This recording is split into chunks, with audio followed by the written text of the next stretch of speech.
진심으로 환영합니다. 5월 3일 월요일 땅을 주리라는 약속. 땅을 주리라는 약속은 어떻게 성취됩니까? 언약 이행의 의무는 무엇입니까? 오늘 우리에게 주는 교훈은 어떠합니까? 자, 땅을 주리라는 약속은 어떻게 성취되었습니까? 모든 약속 속에 포함되어져 있는 중요한 핵심이 땅에 대한 것이었습니다. 창세기 35장 12절에 내가 아브라함과 이삭에게 준 땅을 너희에게 주고 내가 내 후손에게도 그 땅을 주리라 하시고, 여호와께서 아브라함에게 이르시되 너는 반드시 알라. 내 자손이 이방에서 객이 되어 그들을 섬기겠고 그들은 400년 동안 내 자손을 괴롭히리니 내 자손은 4대 만에 이 땅으로 돌아오리니 이는 아무리 족속의 죄악이 아직 가득 차지 아니함이니라 하시더니, 하나님께서 이스라엘 백성에게 약속의 땅을 주셨습니다. 그 약속의 땅은 아브라함에게, 이삭에게, 야곱에게, 요셉에게, 또 모세에게, 결국 이스라엘에게 이루어져서 약속의 땅 가나안으로 들어가는 역사가 일어나게 됩니다. 땅은 굉장히 많은 의미들을 가지고 있습니다. 땅이 있어야 집을 지을 수 있고 또 양들을 돌볼 수 있는 들판이 생깁니다. 땅은 삶의 기반인 것입니다. 하나님의 모든 언약에는 땅을 준다는 약속이 포함되어 있었습니다. 아담에게는 지구를, 노아에게도 지구를, 아브라함과 그 자손에게는 가나안 땅이 약속되어졌습니다. 하나님의 백성에게도 이 지구가 약속되어집니다. 땅은 사람들의 근본이 되는 것입니다. 여호와 하나님의 에덴 동산에서 그 사람을 내어보내어 그의 근본된 토지를 갈게 하셨습니다. 토지를 영영히 팔지 말 것은 토지는 다 내 것입니다. 그래서 희년을 통하여 죄로 말미암아 잃어버렸던 땅이 본래 그 원주인에게 돌아오도록 하셨습니다.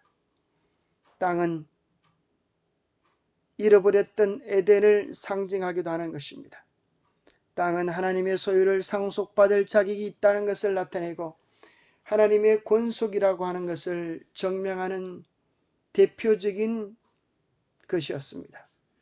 그래서 신라거는 땅을 잃은 것이고 우리 주님의 구속을 통하여 우리가 다시 얻을 새하늘과 새 땅은 복낙원으로 땅을 회복한다고 묘사할 수 있는 것입니다.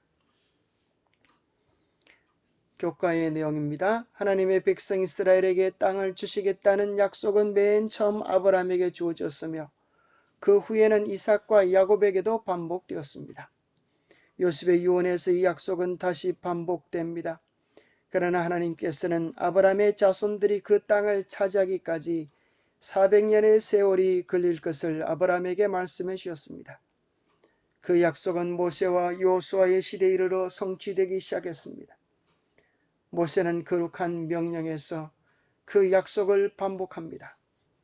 땅이 너희 앞에 있으니 들어가서 그 땅을 차지할지니라. 그런데 반드시 언약을 누리는 데는 인간 편에서의 의무가 있었습니다.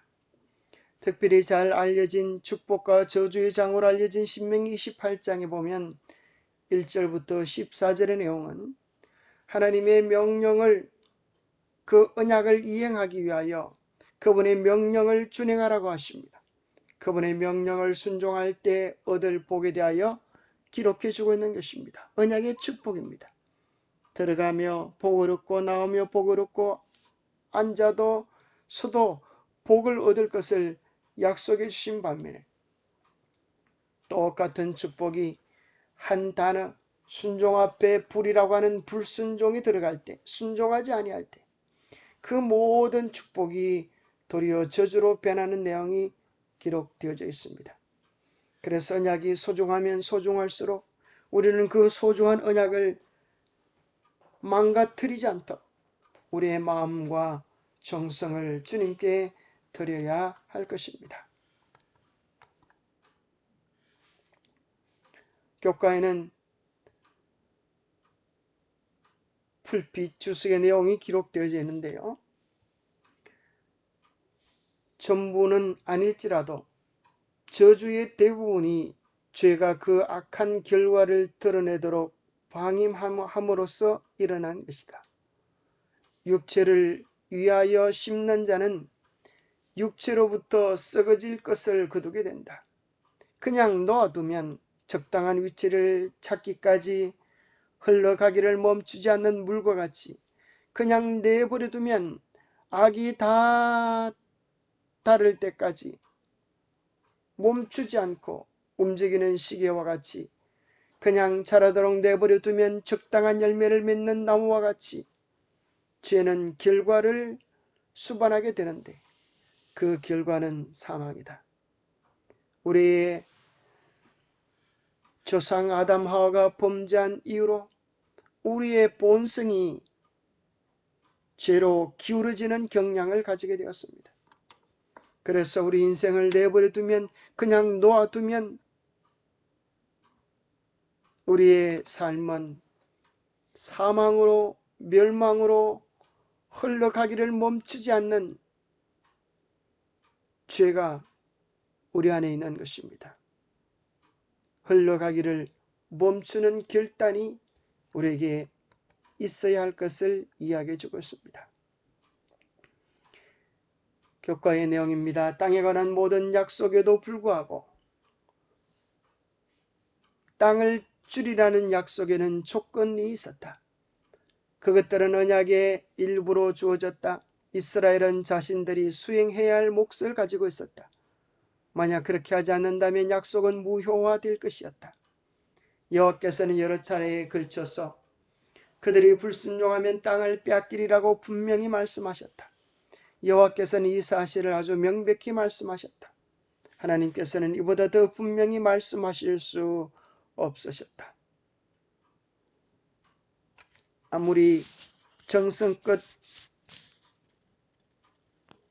죽을 끓여도 다 된 죽에 코를 빠지면 무슨 소용이 있겠습니까? 그것이 가치 있는 것이면 있는 것일수록 더 소중히 다뤄야 하는 것입니다. 하나님의 언약과 축복은 참으로 귀하고 존귀하지만 우리의 마음을 합하지 아니할 때, 우리의 순종을 합하지 아니할 때 그 축복을 우리가 경험할 수 없습니다. 오늘 우리에게 주는 교훈은 무엇입니까? 영감의 교훈입니다. 땅을 기업으로 얻을 것이라. 죄가 세상에 들어오고 우리의 첫 조상이 아름다운 이 지상 곧 그들의 나라를 다스리는 통치권을 잃어버리게 된 것은 자아를 높이고자 한 욕망 때문이었다. 온유한 자가 땅을 차지하게 될 때 우리는 겸손과 극기를 통하여 그분의 후사가 될 수 있다. 여기 우리가 어떻게 잃었던 땅을 얻을 수 있습니까? 잃었던 에덴, 잃었던 낙원을 회복할 수 있습니까? 그 분명한 비결을 예수 그리스도 안에서 발견하게 됩니다. 예수 그리스도는 우리의 잃어버린 모든 것을 되찾아 줄 약속의 근원인 것입니다. 예수님이 우리의 삶을 다스릴 때 그것은 온유한 성품으로 예수님의 성품으로 나타내게 될 것입니다. 마태복음 5장에 나오는 팔복의 근원이 되는 성경절 시편 37편 11절에 온유한 자들은 땅을 차지하며 풍성한 화평으로 즐거워하리로다 하셨습니다.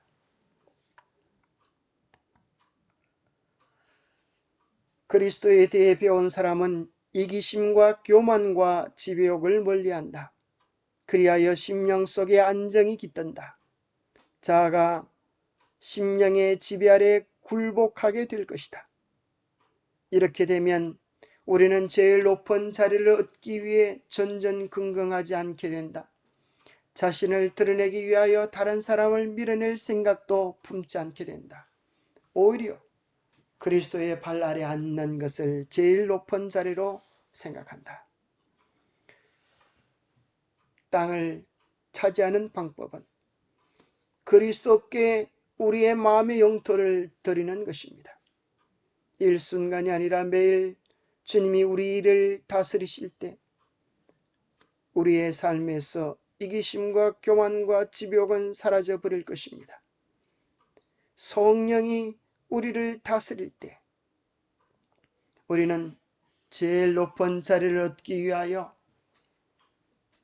투쟁하지 않게 되어지고 가장 높은 자리, 가장 귀한 자리를 주님 발 아래 앉는 것으로 생각하게 될 것입니다. 온유한 자, 그가 땅을 얻을 것입니다. 예수 그리스도께 굴복한 자, 그가 천국을 누리게 될 것입니다. 하나님 아버지, 저도 땅을 얻는 약속에 참여하고 싶습니다. 이 세상에 고생과 눈물로 가득 찬 땅이 아니라 기쁨과 소망과 즐거움으로 가득 찬 죄로 망가지지 않은 행복의 땅을 얻기를 원합니다. 먼저 우리의 마음이 주님이 다스리는 영토가 되도록 주님 주장하여 주시옵소서. 주님이 다스리는 평화가, 주님이 다스리는 사랑이, 주님이 다스리는 복음의 권세가 우리의 삶에 가득하도록 도와주시옵소서. 하나님께서 우리를 위해 준비해 두신 그 땅에 꼭 들어가기를 원합니다.